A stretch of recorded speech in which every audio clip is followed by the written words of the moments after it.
Hello students, welcome back to my YouTube channel. बच्चों, पिछले video में हम लोगों ने हृदय की कार्य विधि के बारे में चर्चा की थी, लेकिन मैंने उसके बारे में आपको नोट्स नहीं दिया था। आज की वीडियो में हृदय की क्रिया विधि का आपके हर एक पॉइंट्स बोर्ड पे नोट किया हुआ मिलेगा, जो कि आपके एग्जामिनेशन के लिए काफ़ी इम्पोर्टेंट है। तो हृदय की क्रिया विधि को अच्छी तरह से समझने के लिए मैंने डिस्क्रिप्शन बॉक्स में पिछले वीडियो का लिंक दिया हुआ है। आप वहां से जाकर डिटेल उसके बारे में सुन सकते हैं, उस वीडियो को देख सकते हैं। और आज की वीडियो में उसी वीडियो का ये दूसरा भाग है, जिसमें मैंने आपको हृदय की क्रिया विधि के बारे में डिटेल आपके लिए नोट्स प्रोवाइड किया है। तो बच्चों, तो आइए हृदय की क्रिया विधि को हम लोग पुनः एक बार फिर से समझें, और हर एक पॉइंट्स को आप वीडियो को पॉज करके लिख सकते हैं, जो कि आपके लिए बहुत ही इम्पोर्टेंट है। तो चलिए हम लोग आगे का क्लास शुरू करते हैं। तो बच्चों, इस वीडियो में हम लोग हृदय की क्रिया विधि को डिटेल लिखेंगे और समझेंगे। तो पहला जो पॉइंट मैंने लिखा है वो है, सर्वप्रथम शरीर के ऊपरी और निचले भाग से अशुद्ध रक्त CO2 युक्त रक्त अग्र महाशिरा और पश्च महाशिरा से होकर दाएं आलिंद में पहुंचता है। तो बच्चों, मैंने ये जो पहला पॉइंट लिखा है कि सर्वप्रथम हमारे शरीर के अंदर जितने भी अशुद्ध रक्त हैं, और मैंने ये भी बतलाया था कि अशुद्ध रक्त का मतलब क्या होता है। बच्चों, अशुद्ध रक्त का मतलब वह रक्त जिसमें कार्बन डाइऑक्साइड की मात्रा अधिक होती है। तो शरीर के अशुद्ध रक्त सर्वप्रथम हमारे दाएं आलिंद में पहुंचते हैं। तो हमारे दाएं आलिंद में पहुंचाने का माध्यम क्या है बच्चों? तो ऊपरी भाग से अग्र महाशिरा और शरीर के निचले भाग से पश्च महाशिरा अशुद्ध रक्त को दाएं आलिंद में पहुंचाता है। तो पहले पॉइंट का ये डिस्कशन हम लोगों ने पिछले वीडियो में भी किया था, और इस वीडियो में मैंने आपको पुनः समझा दिया डिटेल पॉइंट्स के रूप में। तो बच्चों, सबसे पहले शरीर के ऊपरी और निचले भाग से अशुद्ध रक्त यानी CO2 युक्त रक्त अग्र महाशिरा और पश्च महाशिरा से होकर दाएं आलिंद में पहुंचता है। तो इस स्टेटमेंट में, इस पहले पॉइंट में आपको कोई दिक्कत नहीं होगी। दूसरा पॉइंट मैंने लिखा है, अशुद्ध रक्त के दाएं आलिंद में पहुंचने के पहले त्रिदली कपाट, जिसे हम लोग इंग्लिश में ट्राइकस्पिड वाल्व कहते हैं, ये बंद हो जाता है। यानी जैसे ही दाएं आलिंद में अशुद्ध रक्त पहुंचता है या पहुंचने को शुरू होता है, उस दरमियान क्या होता है कि दाएं आलिंद और उसके ठीक नीचे जो दायां निलय है, इन दोनों के संधि स्थल पे, इन दोनों के जोड़ पे एक विशेष प्रकार का वाल्व पाया जाता है, एक विशेष प्रकार का कपाट पाया जाता है, जिसे हम त्रिदली कपाट कहते हैं। तो यह अशुद्ध रक्त जब दाएं आलिंद में पहुंचने को शुरू होता है, तो उस समय क्या होता है, त्रिदली कपाट बंद हो जाते हैं। दाएं आलिंद, अगला तीसरा पॉइंट है दाएं आलिंद, जिसे हम इंग्लिश में राइट ऑरिकल भी कहते हैं। बच्चों, आपको मालूम होगा राइट का मतलब होता है दायां और लेफ्ट का मतलब होता है बायां, और ऑरिकल का मतलब होता है आलिंद। तो बच्चों, दाएं आलिंद में अशुद्ध रक्त पूर्ण रूप से भर जाता है। इसके बाद दाएं आलिंद का संकुचन होता है, और संकुचन का इंग्लिश सिस्टोल होता है। तो बच्चों, इस पॉइंट को आप पुनः समझ लीजिए। पुनः इसलिए कह रहा हूं कि मैंने इसके बारे में मैंने पिछले वीडियो में डिटेल बतलाया था, तो वहां भी आप जाकर इसको समझ सकते हैं। तो दाएं आलिंद में अशुद्ध रक्त पूर्ण रूप से भर जाता है, इसके बाद दाएं आलिंद का संकुचन होता है, यानी जैसे ही अशुद्ध रक्त दाएं आलिंद में पूरी तरह से भर जाता है, क्योंकि उस चेंबर के ठीक नीचे त्रिदली कपाट होता है और बच्चों त्रिदली कपाट बंद होता है। जैसे मान लीजिए बच्चों, यदि आप किसी बाल्टी में पानी भर रहे हो और उस बाल्टी का जो पेंदी है, यानी उस बाल्टी का जो बॉटम है, उसमें कहीं होल हो गया हो, उसमें कहीं टूट हो, तो आप जो भी पानी भरोगे वो नीचे से निकलता जाएगा। कहीं आप बाल्टी को टांग कर दूसरे जगह ले जाओगे तो उस बाल्टी से पानी धीरे धीरे नीचे टपकता रहेगा, गिरता रहेगा। तो बच्चों जैसे ही ऊपरी भाग, चूंकि हृदय का ऊपरी भाग आलिंद होता है, निचला भाग निलय होता है, तो जैसे ही दायां आलिंद में अशुद्ध रक्त भरता है और जब यह पूरी तरह भर जाता है तो इसमें संकुचन होता है, यानी ये दबता है। तो मैंने ऊपर का जो भी पॉइंट मैंने लिखा है, इस पॉइंट का मतलब यही है कि हमारे शरीर में जो हृदय है और हृदय का जो ऊपरी भाग है, दाएं वाला भाग, जिसे हम दायां आलिंद कहते हैं, इस दाएं आलिंद में अशुद्ध रक्त शरीर से पहुंचता है और हृदय यानी दाएं आलिंद में अशुद्ध रक्त जैसे ही पहुंचता है, त्रिदली कपाट नीचे बंद हो जाते हैं और जब यह पूरी तरह भर जाता है तो इसका संकुचन होता है। और संकुचन का मतलब हृदय का वह भाग दबता है। संकुचन का मतलब होता है सिस्टोल करना।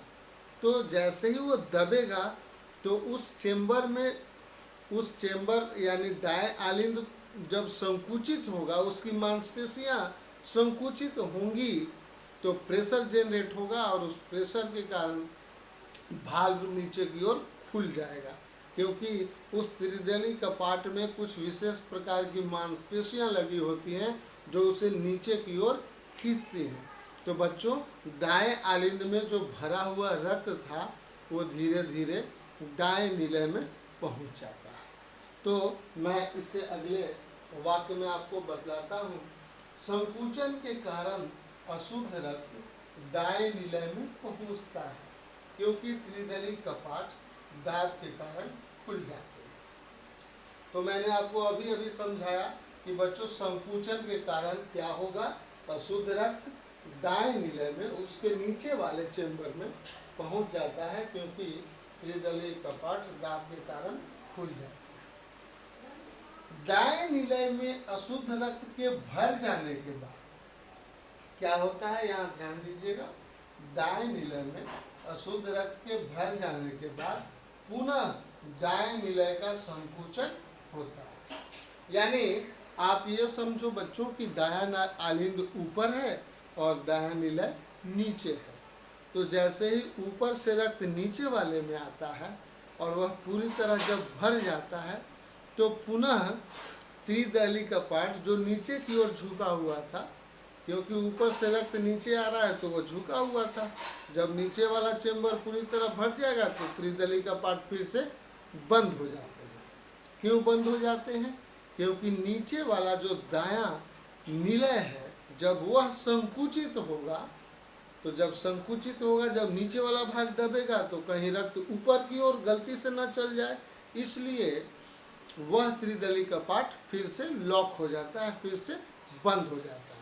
तो जैसे ही दायां आलिंद जो कि सबसे नीचे है वह फिर से संकुचित होगा तो रक्त कहाँ पहुँच जाता है, तो रक्त फेफड़ा में चला जाता है। फेफड़ा में क्यों जाता है? क्योंकि जो दायां आलिंद में सर्वप्रथम रक्त आता है वह अशुद्ध होता है, उसमें CO2 की मात्रा अधिक होती है और उस रक्त को शुद्ध करना है, और शुद्ध करने का जो हमारे पास अंग है उसको हम लोग लंग्स यानी फेफड़ा कहते हैं। तो फुफ्फुस धमनी की सहायता से अशुद्ध रक्त फेफड़ा में चले जाते हैं। तो देखिए मैंने अगला पॉइंट क्या लिखा है, दायां निलय में अशुद्ध रक्त के भर जाने के बाद पुनः दायां निलय का संकुचन होता है। इस दौरान पुनः त्रिदली कपाट बंद हो जाते हैं, क्योंकि रक्त ऊपर न जा सके। मैंने इस पॉइंट को आपको अभी अभी समझा दिया। फुफ्फुस धमनी की सहायता से अशुद्ध रक्त फेफड़ा में पहुंच जाता है। तो मैंने इस पॉइंट में आपको अभी बतलाया कि ऊपर दायां अलिंद है, नीचे दायां निलय है और बीच में जो वाल्व है वो है त्रिदली कपाट। तो जैसे ऊपर वाले चेंबर में अशुद्ध रक्त पहुंचता है, त्रिदली कपाट तो बंद होगा, बंद नहीं होगा तो नीचे की ओर रक्त चला आएगा। इसलिए सर्वप्रथम ऊपर का जो त्रिदली कपाट है वो बंद रहता है, दायां अलिंद भर जाता है अशुद्ध रक्त से। उसके संकुचन के कारण त्रिदली कपाट नीचे की ओर खुल जाते हैं, अशुद्ध रक्त धीरे धीरे दाएं अलिंद से दायां निलय में चले आते हैं। अब दायां निलय में चला आया रक्त, इसके बाद त्रिदली कपाट फिर से बंद हो जाते हैं और नीचे वाला जो दायां निलय है वह पुनः संकुचित होता है और संकुचन के कारण जो अशुद्ध रक्त है अब वो ऊपर नहीं जाएगा, अब वो उस दाएं निलय से कुछ विशेष प्रकार की धमनी निकलती है जिसे हम फुफ्फुस धमनी यानी पल्मोनरी आर्टरी के नाम से जानते हैं और वह सीधा अशुद्ध रक्त को फेफड़े तक पहुंचा देता है। यानी हमारे शरीर का जो अशुद्ध रक्त है वह फेफड़े में पहुंचता है और वहाँ उसका शुद्धिकरण होता है, वहाँ उसका प्यूरिफिकेशन होता है। यानी जो CO2 उस रक्त में उपस्थित है वह हमारे शरीर से बाहर चला जाता है और हम जो ऑक्सीजन लेते हैं वह रक्त में पुनः मिलता है और उस रक्त को शुद्ध कर देता है। यानी शुद्ध रक्त का मतलब होता है ऑक्सीजन युक्त रक्त। तो इस पॉइंट्स को आप नोट कर लें और नोट करने के बाद हम लोग पुनः आगे वाले पॉइंट को पढ़ेंगे, लिखेंगे और इसे दोबारा समझेंगे। तो इसको नोट डाउन कर लीजिए बच्चों। अब हम लोग देखेंगे कि जब अशुद्ध रक्त फेफड़ा में चला जाता है तो क्या होता है। तो मैंने आपको अभी अभी बतलाया कि दाएं निलय से जो अशुद्ध रक्त फेफड़ा में पहुंचता है उसका शुद्धिकरण होता है। तो शुद्धिकरण में प्रक्रिया क्या है? तो शुद्धिकरण की प्रक्रिया यह है कि जो भी CO2 उस रक्त में उपस्थित होता है वो शरीर से बाहर चला जाता है और ऑक्सीजन जो हम ग्रहण करते हैं वह शुद्ध रक्त में जुड़ जाता है। यानी जो ऑक्सीजन हम लोग ग्रहण करते हैं वो रक्त में मिल जाता है और शुद्ध रक्त के रूप में बदल जाता है। तो बच्चों, शुद्ध और अशुद्ध रक्त में किसी भी प्रकार का कंफ्यूजन नहीं है। अशुद्ध रक्त का मतलब वह रक्त जिसमें CO2 ज़्यादा होता है और शुद्ध रक्त का मतलब वह रक्त जिसमें ऑक्सीजन की मात्रा अधिक होती है। तो फेफड़े में जब ऑक्सीजन पहुंचता है और वह ऑक्सीजन उस अशुद्ध रक्त में उपस्थित CO2 को हटा देता है और वहाँ ऑक्सीजन जुड़ जाता है। यानी फेफड़े में अशुद्ध रक्त का शुद्धिकरण होता है जिसके फलस्वरूप अशुद्ध रक्त यानी CO2 युक्त रक्त शुद्ध रक्त यानी ऑक्सीजन युक्त रक्त में परिवर्तित होता है। तो बच्चों, ये स्टेटमेंट हम लोगों ने क्लियर कर लिया है और उम्मीद है कि आप भी समझ गए होंगे, क्योंकि जो फेफड़ा में अशुद्ध रक्त जाता है वहाँ से CO2 शरीर के बाहर चला जाता है और जो हम ऑक्सीजन श्वसन की क्रिया में या श्वासोश्वास की क्रिया में ग्रहण करते हैं वह ऑक्सीजन उस रक्त के साथ जुड़ जाता है, तो वह रक्त शुद्ध हो जाता है। अगला पॉइंट क्या है कि पुनः शुद्ध रक्त फुफ्फुस सिरा यानी पल्मोनरी वेन की सहायता से बाएं आलिंद में पहुंचता है। तो बच्चों, जो रक्त शुद्ध हो गया है फेफड़े में वह रक्त पुनः फुफ्फुस शिरा की सहायता से बाएं आलिंद में पहुंचता है। ठीक है, तो बाएं आलिंद में पहुंच जाता है। शुद्ध रक्त के भरने के समय द्विदली कपाट या मिट्रल कपाट बाइकस्पिड वाल्व बंद हो जाते हैं। तो वह बंद हो जाते हैं। तो बच्चों, मैंने आपको जस्ट अभी बतलाया कि दाएं आलिंद में अशुद्ध रक्त सबसे पहले आता है, वहाँ से अशुद्ध रक्त दाएं निलय में जाता है यानी ऊपर से नीचे चेंबर में चला जाता है। तो बीच में त्रिदली कपाट होता है। याद रखिएगा, हृदय के बीचों बीच एक विभाजक रेखा है जो हृदय को दायां भाग और बायां भाग में बांटती है।